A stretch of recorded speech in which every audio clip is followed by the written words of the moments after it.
স্বাস্থ্য খাতে যে অনিয়ম দুর্নীতি অথবা যে দালালদের দৌরাত্ম্য অথবা বেসরকারি যে ক্ষেত্রে যে অনিয়মগুলো রয়েছে এর বিরুদ্ধে একটা আমাদের নিয়মিত অভিযান অব্যাহত রয়েছে। তার অংশ হিসাবে আজকে জেলা প্রশাসন নরসিংদীর পক্ষ থেকে মোবাইল কোর্ট পরিচালনা করা হয়। সঙ্গে রয়েছেন ডক্টর সঞ্জয় কুমার সাহা, উনি সিভিল সার্জন অফিসের, এবং র্যাব, আনসার এবং পুলিশ বাহিনীর লোক রয়েছেন। তো প্রথমে আমরা অভিযান পরিচালনা করি ইবনে সিনা হাসপাতাল, একটি বেসরকারি হাসপাতাল, এখানে ইবনে সিনা নরসিংদী হাসপাতাল। তো সেখানে দেখা যায় কোনো ডিউটি ডক্টর ছিলেন না, এবং আপনার কোনো হচ্ছেন ওই সময় প্যাথোলজিস্ট, টেকনিশিয়ান এরা ছিলেন না, এবং অস্বাস্থ্যকর পরিবেশ পাওয়া যায়। তারপর হলো রেজিস্ট্রেশন করা নেই, 2018-19-এর পর তারা রেজিস্ট্রেশন করেননি, এবং অনেক অভিযোগ পাওয়া যায়।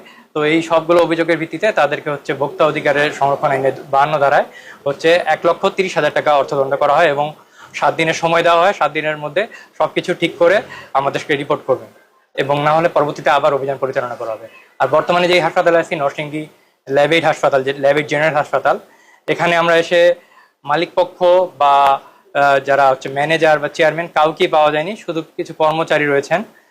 সেজন্য আমরা সরাসরি জরিমানা করতে পারছি না, অর্থদণ্ড বা জেল এগুলো দিতে পারছি না। তবে হাসপাতালটির লাইসেন্স নবায়ন করা নেই, তারপরে এখানে ল্যাবের কোনো অনুমোদন নেই, অনুমোদন ছাড়াই ল্যাব পরিচালনা করছেন ল্যাব। তারপরে আমরা ওটিতে দেখেছি ওটির যে সরঞ্জাম যেমন সাকার মেশিন এটা ঠিকভাবে চলছে না। লেবার রুম যেটা, সেটাও ওয়েল ইকুইপড না। লেবার রুমে অক্সিজেন সিলিন্ডার পাইনি, বা লেবারের যে বেডটা সেটাও অকেজো। তো সর্বোপরি হাসপাতালের পরিবেশও বেশ নোংরা, আপনারা হয়তো দেখেছেন ইতোমধ্যে। তো যথাযথ কর্তৃপক্ষ না পাওয়ায় আমরা হাসপাতালটি আপাতত সিলগালা করে দিয়ে যাচ্ছি, এবং এটার কার্যক্রম বন্ধ থাকবে। এবং যেহেতু ল্যাবের কোনো অনুমোদন নাই, ল্যাবের যে মালামালগুলো এগুলো আমরা জব্দ করে সিভিল সার্জন অফিসে জমা রাখবো, এবং পরবর্তীতে তাদের বিরুদ্ধে যে ব্যবস্থা নেওয়া দরকার আইনানুগ সেগুলো নেওয়া হবে।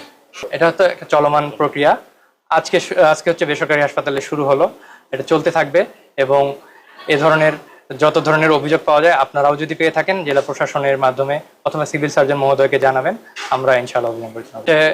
সাডেনলি অভিযান মানে আকস্মিক যে মোবাইল কোর্ট আমরা করি, সেই মোবাইল কোর্টের অভিযান।